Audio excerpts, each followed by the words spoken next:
Hi అండి, welcome to ఏవి trends. నేను మీ పద్మిని. ఇవాళ నేను ఈ పెద్ద వంకాయలతో ఒక డిఫరెంట్ రెసిపీ చేయబోతున్నాను. ఇది నేను ఫస్ట్ టైం చేస్తున్నాను. సో ఫస్ట్ ఈ 2 వంకాయలని తీసుకుని ఒక గిన్నెలో సాల్ట్ వేసి నీళ్లు పోసి వీటిని చక్కగా చక్రాల్లా కట్ చేసుకోవాలన్నమాట. కట్ చేసుకున్న తర్వాత ఇప్పుడు ఒక ప్లేట్లో తగినంత ఉప్పు, కారం, పసుపు, ధనియా పౌడరు తీసుకొని చక్కగా వాటిలో కొంచెం ఆయిల్ వేసి కొన్ని నీళ్ళు తీసుకొని వాటిని చక్కగా మసాలాని చక్కగా కలుపుకోవాలన్నమాట. కలుపుకున్న తర్వాత వీటిని మనం కట్ చేసి పెట్టుకున్న వంకాయలకి బాగా పట్టించాలి. పట్టించిన తర్వాత ఇప్పుడు స్టవ్ వెలిగించి ప్యాన్ పెట్టి కొద్దిగా ఆయిల్ వేసుకోవాలి.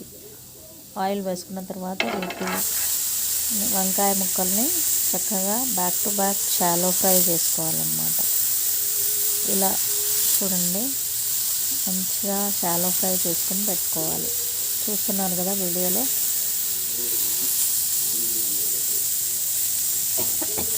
చూడండి, అవి ఇలా రెడీ అవ్వాలన్నమాట.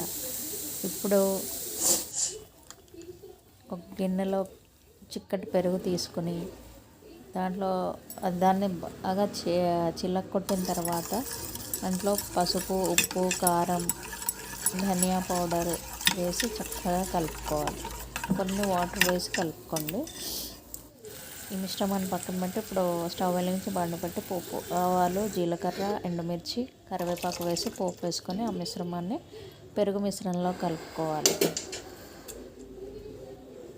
ఇప్పుడు మనం ముందుగా షాలో ఫ్రై చేసుకున్న వంకాయ ముక్కల్ని ఈ పెరుగు మిశ్రమంలో వేసేసుకోవాలి. వేసుకొని చక్కగా కలుపుకున్న తర్వాత ఒక 15 minutes వాటిని అలాగే ఉంచేసి తర్వాత అన్నంలో వేసుకొని చపాతీతో కూడా చాలా బాగుంటుంది.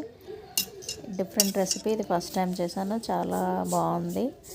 మీరు కూడా ట్రై చేసి చూడండి. ఈ వీడియో కనుక మీకు నచ్చినట్టయితే please like, share and subscribe to my channel ఏవి ట్రెండ్స్. మరో వీడియోతో మీ ముందుంటాను.